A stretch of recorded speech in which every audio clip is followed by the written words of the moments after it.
వెంకటాచల క్షేత్రం గురించి తరచుగా ఒక శ్లోకం వినపడుతూ ఉంటుంది. వెంకటాద్రి సమం స్థానం బ్రహ్మాండే నాస్తి కించన, వెంకటేశ సమో దేవో నభూతో నభవిష్యతి. ఈ శ్లోకం యథార్థానికి చాలా గంభీరమైనటువంటి శ్లోకం. ఎందుచేత అంటే వెంకటాద్రి సమం స్థానం బ్రహ్మాండే నాస్తి కించన, వెంకటాద్రితో సమానమైనటువంటి స్థానము బ్రహ్మాండమునందు వేరొకటి లేదు. సరే, అక్కడి వరకు బాగుంది. వెంకటేశ సమోదేవో, వెంకటేశ్వరుడితో సమానమైన దైవము నభూతో, ఇత పూర్వము లేడు, నా భవిష్యతి, ఇక ముందు ఉండడు. లోకంలో సాధారణంగా నానుడిగా ఒక మాట అంటుంటారు, నభూతో న భవిష్యతి అండి అంటారు. ఎలా జరిగిందండి వాళ్ళ ఇంట్లో పెళ్ళి అని అడిగారు అనుకోండి, అబ్బో ఏం చెప్పమంటారు, నభూతో న భవిష్యతి అంటారు.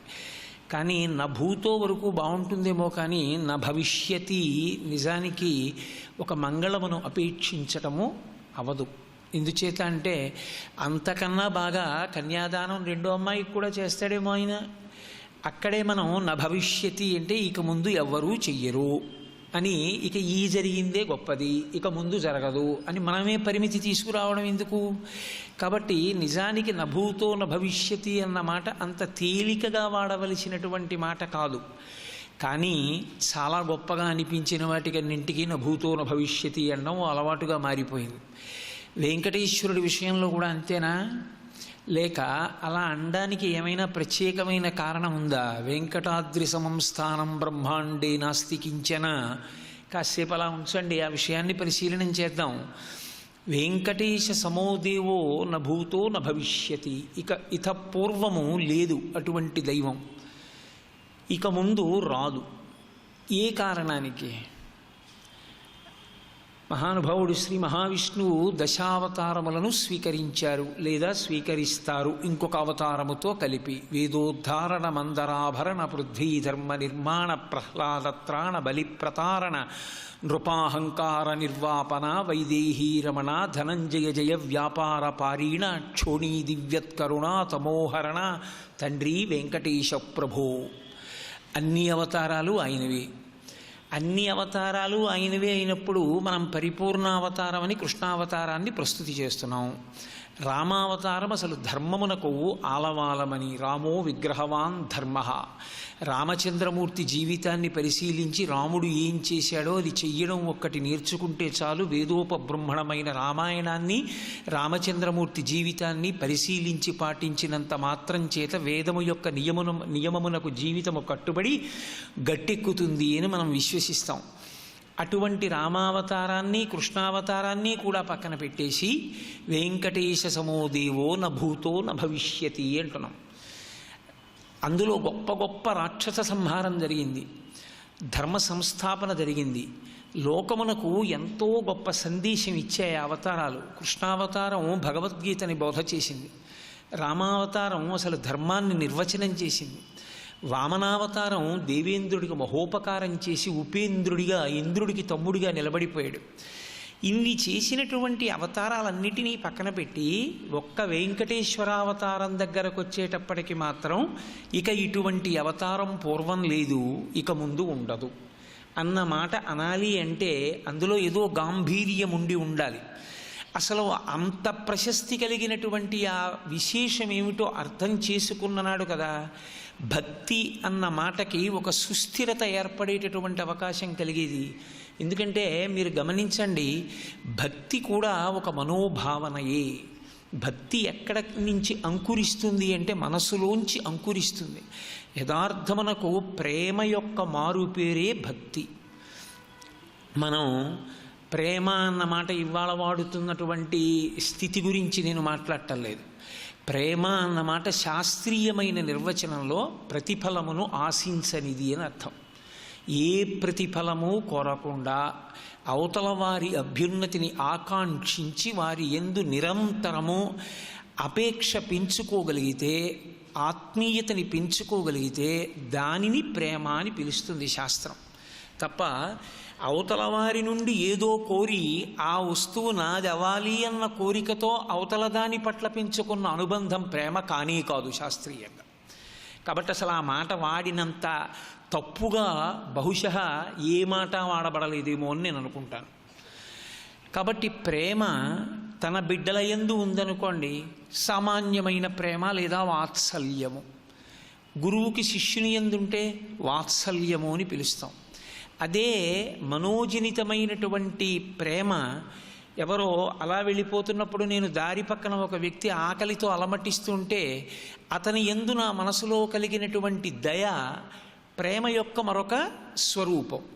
అలాగే పెద్దలు కనపడ్డారనుకోండి, పెద్దలు కనపడినప్పుడు వంగి నమస్కరించగలిగినటువంటి వినయం ప్రేమ యొక్క మరొక రూపం. ఇవన్నీ ప్రేమ యొక్క రూపాలే. ఇవన్నీ ఆయా సందర్భములను బట్టి ఆయా పేరు సంతరించుకుంటుంటాయి. ఇందులో అసలు ఎన్నడూ కంటికి కనపడే అవకాశం లేక అపారమైన భక్తి తత్పరుడైతే తప్ప మాంసనేత్రంతో దర్శనం చెయ్యడానికి వీలు కాని పరమాత్మ యొక్క తత్వాన్ని నిరంతరము మనసులో అనుసంధించుకోవడం చేత భగవంతుని యందు నిరంతరము కృతజ్ఞత పెళ్ళుబుకుతూ ఉండేటటువంటి జీవితమును గడపగలిగినటువంటి సమర్థత ఎవరి యందు ప్రకాశించినదో వారి యందు భక్తి పండినది అంటాం. నా ఉద్దేశ్యం ఏదో తెల్లవారుజామున వెళ్ళి పూజ గదిలో ఒక్క క్షణం కూర్చుని 4 అగరత్తులు తిప్పేటటువంటి భక్తి గురించి నేను మాట్లాడటం లేదు. నేను మాట్లాడుతున్నది శంకర భగవత్పాదులు సౌందర్యలహరిలో ఆవిష్కరిస్తారే, సపర్యాపర్యాయస్తవ భవతు ఇన్మే విలసితం అంటారు ఆయన. అందులో జపో జల్ప శిల్పం సకలమపి ముద్రా విరచన గతి ప్రాదక్షిణ్యాక్రమణమశనాద్యాహుతి విధి. ఏది చేస్తున్నా కదలికలకు మూలమును ఆలోచించేవాడెవడో వాడు భక్తి తత్పరుడు.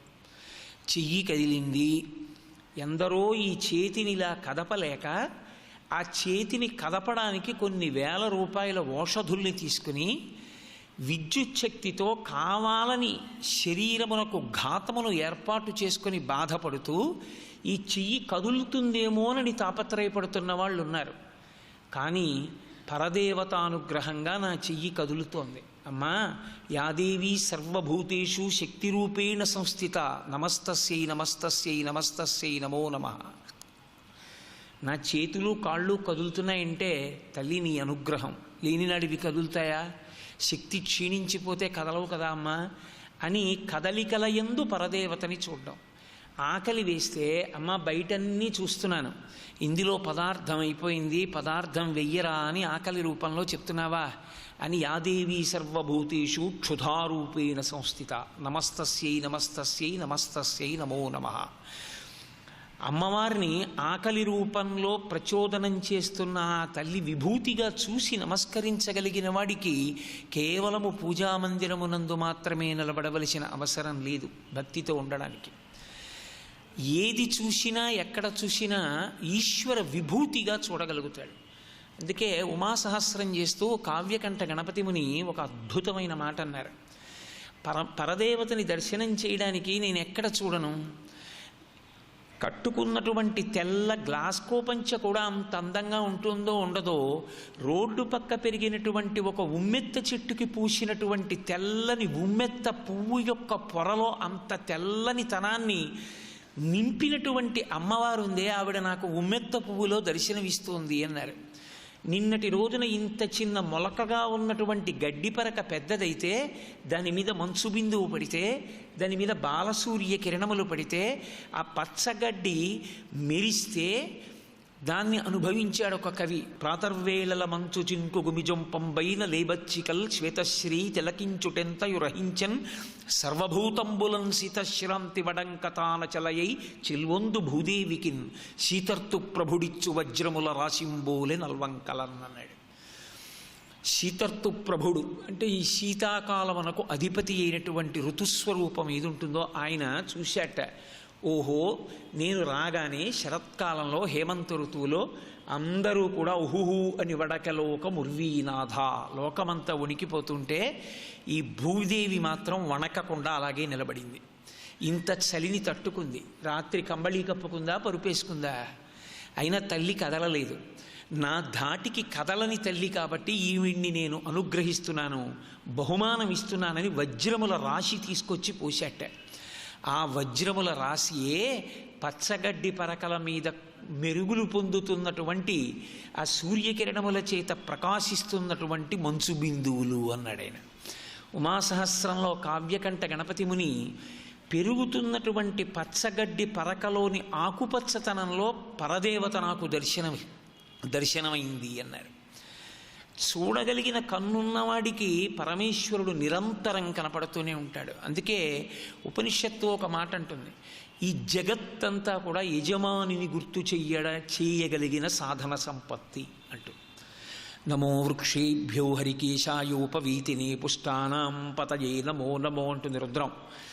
ఒక చెట్టు, ఆ చెట్టుని చూస్తే అంత అందంగా చెట్టుని తయారు చేసిన యజమాని, ఆ శిల్పి గుర్తు రావాలిగా. ఒక గొప్ప సౌధం చూసామనుకోండి, ఎవరండి ఇంత గొప్పగా కట్టారు ఈ సౌధాన్ని అంటామా అనమా? ఒక వస్తువుని చూడగానే దాని ప్రకాశమును బట్టి దాని యజమానిని జ్ఞాపకం చేసుకుంటాం, ఎవరండి దీని యజమానిని. ఇన్ని వస్తువులను జగత్తు యందు చెక్కినటువంటి ఆ అపురూపమైన శిల్పి ఒకడున్నాడే, ఆ శిల్పిని ఈ జగత్తు యందు చూస్తున్నవాడెవరో వాడే విశ్వమునందు విశ్వనాథుణ్ణి పరికిస్తున్నవాడు. వాడికి కేవలము పూజాగది అక్కర్లేదు, వాడికి ప్రతి ఊపిరిలో వాడు భగవంతుణ్ణి చూడగలడు. మరాళి మందగమన అని లలితా సహస్రంలో భాస్కరరాయల వారు వ్యాఖ్యానం చేస్తారు. తమ ఊపిరులలో అమ్మవారి పాద మంజీరముల యొక్క శబ్దమును వినగలిగినటువంటి యోగి పుంగవుడెవరో వాడు ధన్యుడు. అది భక్తి. పోతన గారు భాగవతం చేస్తూ అష్టమ స్కంధంలో మాట అంటారు, పానీయంబులు త్రాగుచున్ కుడుచుచున్ భాషించుచున్ హాసలీలా నిద్రాదులు చేయుచున్ తిరుగుచున్ లక్షించుచున్ సంతత శ్రీనారాయణ పాద పద్మయుగళీ చింతామృతాస్వాద సంధానుండై మరచన్ సురారిసుతుడే తద్విశ్వమున్ భూవరా. ఇది భక్తి అన్న మాటకు అర్థం. మనం పరమేశ్వరుణ్ణి విడిచిపెట్టి, మనమన్న మాటలో మీరు రారు, నాలాంటి వాడి గురించి చెప్తున్నాను, భగవంతుణ్ణి విడిచిపెట్టి కేవలముగా జగత్తు యందు ఉండేటటువంటి భోగస్థానములకు మమేకము చెంది ఈశ్వరుడిచ్చిన ఏ విభూతి అయినా నాది అని గుండెల మీద చెయ్యి వేసి చరిచి మాట్లాడతాడు. అది అహంకారం. నిజంగా ఎవరు జ్ఞానియో, ఎవరు ఆ వినయ సంపత్తి మొదట ఏర్పడిందో వాడు ఇదంతా ఈశ్వర విభూతి అంటాడు. ఆయన పటకార పైన పట్టుకున్న చెయ్యి వంటివాడు, నేను పటకార వంటివాడిని. ఆయన పట్టకపోతే నేను దేన్ని పట్టుకుంటాను? కాబట్టి పట్టుకున్న చెయ్యేదో అది గొప్పది, నేనెంతటి వాడిని అంటాడు. అందుకే శంకరాచార్యుల వారు అన్నారు, నువ్వెవరివి అని నేను అడగను, నీకేమొచ్చు అని నేను అడగను, నేను నీకొకటి చెప్తానది నేర్చుకో అన్నారు. అవినయమపనయ విష్ణోహో షట్పదీ చేస్తూ ఆయన మనకి ప్రార్థనలో నేర్పిన మొట్టమొదటి మాట అది. అవినయమపనయ విష్ణోహో, ఆయన వినయం ఇయ్యి అని అడగలేదు. అది జగద్గురువులు. వినయాన్ని ఇవ్వక్కర్లేదు. చీకటి పోవాలి అంటే సూర్యుడు వస్తే చాలు, ఇంకా ప్రత్యేకంగా ఏమీ అక్కర్లేదు. అలాగే వినయం రావక్కర్లేదు, ఉన్న అవినయం పోతే చాలు, ఆ అహంకారం పోతే చాలు, వినయం అది నిలబడుతుంది. అందుకే నాకు అవినయమును తీసేసేయి అన్నారు. ఆ వినయం అన్నది మొట్టమొదట ఏర్పడిందా, ఈశ్వరుడు పరమ సంతోషాన్ని పొందుతాడు. భక్తి అన్న మాటకి ప్రాతిపదిక ఎక్కడ ఉంటుంది అంటే, నేను వేటికి యజమానిని కాను, యావదావర్తతే చక్రం యావతీచ వసుంధర తావత్వమిహ సర్వత్వం స్వామిత్వం అనువర్తయ అంటాడు భరతుడు రామాయణంలో. ఇదేది నాది కాదు, ఈ సమస్తము నీది. నాది నాది అని చెప్పిన వాళ్ళు ఎందరో వచ్చారు. మిగిలిన వాళ్ళని విడిచిపెట్టండి, ఈ భూమే నాదన్నారు. కారే రాజులు రాజ్యముల్ గెలువరే గర్వోన్నతిం పొందరే వారీరి సిరిమూట కట్టుకొని పోవంజాలిరే భూమిపై పేరైనన్ కలదే శిబి ప్రముఖులన్ ప్రీతిన్ యశక్కాములై ఈరే కోర్కెలు వారలంతలపరే ఈ కలమున్ భార్గవ అంటారు పోతనగా. వినయము గొప్పది. ఈశ్వరుని యందు భక్తి అన్న మాటకు అర్థం ఏంటంటే, ఏదో నేను పూజామందిరాన్ని కానీ పూజామందిరంలో పూజ చేసే వ్యవస్థని కానీ తృణీకరిస్తున్నాను అని మీరు అర్థం చేసుకోకూడదు. అది ప్రాథమికం. కానీ ఎప్పుడైనా ఎక్కడైనా భగవంతుణ్ణి మాత్రమే చూడగలిగినటువంటి దృష్టికోణము, ఆ వైశాల్యము పెరిగితే అది భక్తి యందు స్థిరపడినాడు అంటారు. లేకపోతే ఏమవుతుందంటే, మీరు ఆలోచించండి, నేను ఒక్క మాట చెప్తాను, ఇప్పుడు మీరు ఉత్తరక్షణం నాకు జవాబు ఇవ్వక్కర్లేదు, మీరు బాగా ఆలోచించి తర్వాత దాని గురించి మీరు ఒక నిర్ణయానికి రండి. కేవలం కరచరణాదులతో మాత్రమే నువ్వు పూజ చేస్తూ వెళ్ళినంత కాలమే ధన్యుడవు అని నేను ఒక మాట అన్నాను అనుకోండి, ఈ శరీరము జర్జరీభూతమవుతుంది ఒకనాడు. దీనికి వికారం ఉంది, ఇది షడ్వికారములతో కూడుకున్నది. ఇది అన్ని వేళలా సహకరిస్తుంది అని నమ్మకం లేదు. అలా సహకరించి ఉంటే 2 రోజుల క్రితం నేను ఉపన్యాసానికి వచ్చి ఉండేవాడిని. కాబట్టి ఇది అన్ని వేళలా సహకరించదు. మరి అన్ని వేళలా సహకరించినప్పుడు ఈ శరీరంతో, కర్మేంద్రియాలతోటి, జ్ఞానేంద్రియాలతోటి పూజ చెయ్యలేని పరిస్థితి ఏర్పడిన నాడు దిక్కేది? ఈశ్వరునికి కృతజ్ఞత ఆవిష్కరించే మార్గం ఉండదా భక్తిలో? అందుకే ఒంట్లో ఓపికండగా చేసేటటువంటి భక్తి ఓపిక ఉడిగిపోయిన తరువాత నిలబడగలిగినటువంటి స్థాయి కోసమని చేసే ప్రయత్నం యథార్థమునకు అది. అందుకే అన్ని వ్రతాలలోకి గొప్పది ఏది అంటే ఏకాదశి వ్రతం అంటారు. ఏకాదశి వ్రతం చాలా కష్టం అండి అంటారు. ఏం చేయాలండి ఏకాదశి వ్రతం అని అడిగారు అనుకోండి నన్ను. నిర్జలోపవాసం చెయ్యండి అని నేను చెప్పవలసి ఉంటుంది యథార్థానికి. నీళ్లు కూడా పుచ్చుకోకండి. అందుకే బ్రహ్మచారికి, కాయకష్టం చేసేవాడికి, 80 ఏళ్ళు దాటిన వాడికి, వ్యాధిగ్రస్తుడికి ఏకాదశి వ్రతాలు లేవు. ఏకాదశి ఉపవాసం చేయడమే వ్రతం అంతే. ఏమంటే ఆ పాటి మేము చేయలేమా అంటారేమో. ఏకాదశి వ్రతం చేసేటప్పుడు మనసులో ఏమనుసంధించాలందో తెలుసా శాస్త్రం? ఒకానొకనాడు ఈ శరీరం వెళ్ళి వైద్యశాలలో ఉండిపోతే, దీనికేవో గొట్టాలు పెట్టి ఎక్కిస్తూ ఉంటే, చూసేవాళ్ళు అద్దంలోంచి చూస్తూ ఉంటే, తినాలనున్నా ఏమీ తినకూడదు, తన ఊపిరి తాను తీసుకోలేడు కాబట్టి ముక్కు మీద తీసుకొచ్చి ఒక డిప్ప పెడితే అందులోంచి ఊపిరి లాగుతుంటే, ఆ క్షణంలో నీవు ఇంత ఆకలేస్తున్నా తినకుండా, దాహం వేసినా తాగకుండా, నీ ఎదురుగుండా ఆత్మీయులున్నా మనసుంచకుండా, శరీరమునకు కలుగుతున్న బాధ లెక్క పెట్టకుండా, పక్షమునకు ఒకరోజు ఈశ్వరుని యందు మనసు పెట్టడం ఏకాదశి వ్రతంగా అలా సాధన చేయగలవా? ఆ రోజు కొరకు ఈరోజు సాధన మొదలుపెట్టాలి. అలా ఉన్నాననుకుని మొదలుపెట్టాలి. ఇంట్లో అందుకే ఏకాదశి అంటే 11 ఇంద్రియములను వెనక్కి తీయాలి. 5 జ్ఞానేంద్రియములను, 5 కర్మేంద్రియములను, మనసుని వెనక్కి తీసి ఈశ్వరుని యందు పెట్టాలి. ప్రయత్నపూర్వకంగా దీని బాధకి సాక్షిగా నిలబడి భగవంతుని యందు నిలబడగలగాలి. దేనికి సాధన అంటే, ఒకనాడు ఇది ఇంట్లోంచి బయటికి వెళ్ళాలి కాబట్టి. అప్పుడు తేలికగా మనసు నిలబెట్టడానికి ఇప్పుడు సాధన. ఏ సాధన చేయకుండా అప్పుడెప్పుడో నిలబడుతుందంటే, దంతంబుల్ పడనప్పుడే తనువుయందారూఢియున్నప్పుడే, కాంతాసంఘము రోయనప్పుడే, జరాక్రాంతంబు కానప్పుడే, వింతల్ మేన చేయించునప్పుడే, కురుల్ వెల్వెల్ల కానప్పుడే, చింతింపన్వలమీ పదాంబుజములన్ శ్రీకాళహస్తీశ్వర అంటాడు దూర్జటి. కాబట్టి సాధన అన్నది మనోసంబంధము.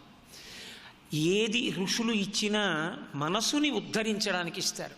అందుకే ఇంద్రియాణి బలిష్టాని నియుక్తాని మానద అపక్వస్య ప్రకుర్వంతి వికారాం స్థాననీకశః. ఇంద్రియములు, మనస్సు, వీటిని నిగ్రహించడం చాలా చాలా కష్టం.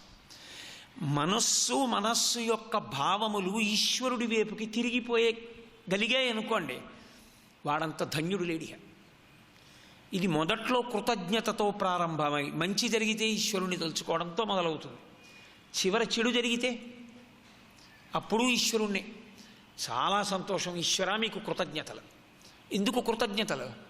గతంలో ఏదో పాపం చేశాను, పోవాలిగా, ఇప్పుడు పోయింది. నాకు చేసే ఉపకారం ఏమిటో తెలుసా? మీ పాదముల యందు అనురక్తి పోకుండా చూడండి. ఏదో ఒక సంఘటన జరిగింది, సంఘటన మిగిలిపోయి ఈశ్వరుడు జారిపోతే నీ బతుకు పాడైపోయింది. మళ్ళీ ఎప్పుడు వస్తావు మనుష్యుడిగా? గతంలో కూడా ఉన్నాయి, కోట్ల జన్మలు ఉన్నాయి, అప్పుడు ఉన్నారు భార్యలు ఉన్నారు, అప్పుడు ఉన్నారు బిడ్డలు. వాళ్ళని నువ్వన్నా వదిలేవు, నిన్ను వాళ్ళన్నా వదిలేరు. ఇప్పుడు ఈ జన్మలో కూడా సంఘటనలని ప్రాతిపదికగా చేసుకుని ఈశ్వరుణ్ణి వదిలిపెడితే, అందుకే మహాభారతంలో కుంతీదేవి ఒక మాట అంటుంది, నాకు ఏది కావాలో తెలుసా? పాండవులందు యాదవులందు నాకు మోహ విచ్ఛేదము చేయుమయ్య, ఘనసింధువు చేరిడి గంగభంగి నీపాద సరోజ చింతనముపై అనిశము మదీయ బుద్ధి అత్యాదర వృత్తితో గదియగనట్లు చేయగదయ్య ఈశ్వర. నాకు కావలసింది ఏమిటో తెలుసా ఈశ్వర? నది పరిగెత్తి పరిగెత్తి పరిగెత్తి ఒకరు దారి చూపించకపోయినా వెళ్ళి సముద్రంలో కలిసినట్టు, ఒక సాధు పురుషుడు స్నానం చేస్తే పొంగిపోయి నిలబడకుండా, ఒక ముళ్ళ చెట్టు వీపు గోకితే బాధపడకుండా, ఒక దుర్మార్గుడు వచ్చి మూత్ర విసర్జన చేస్తే బెంగపెట్టుకోకుండా, పెద్దలు వచ్చి సంకల్పం చెప్పి స్నానం చేస్తే పరవశించిపోకుండా, తన మార్గాన తాను వెళ్ళి పరమేశ్వరుడితో కలుసుకున్న భక్తుల్లా సముద్రుడితో కలిసిపోయిన నదిలా నా ప్రయాణం, నా జీవితంలో నా సాధన, నా బుద్ధి పరిగెత్తి పరిగెత్తి పరిగెత్తి చిట్ట చివర నీలోకే చేరిపోయి నీలోనే కలుసుకునేటట్టు ఇన్నిటిని విడిచిపెట్టి వెళ్ళిపోతున్న నదిలా మోహము విచ్ఛిన్నమైపోయేటట్టుగా కృష్ణా నన్ను అనుగ్రహించు అని కుంతి కోరింది. అది భక్తి. సర్వం శ్రీ ఉమామహేశ్వర పరబ్రహ్మార్పణమస్తు. స్వస్తి.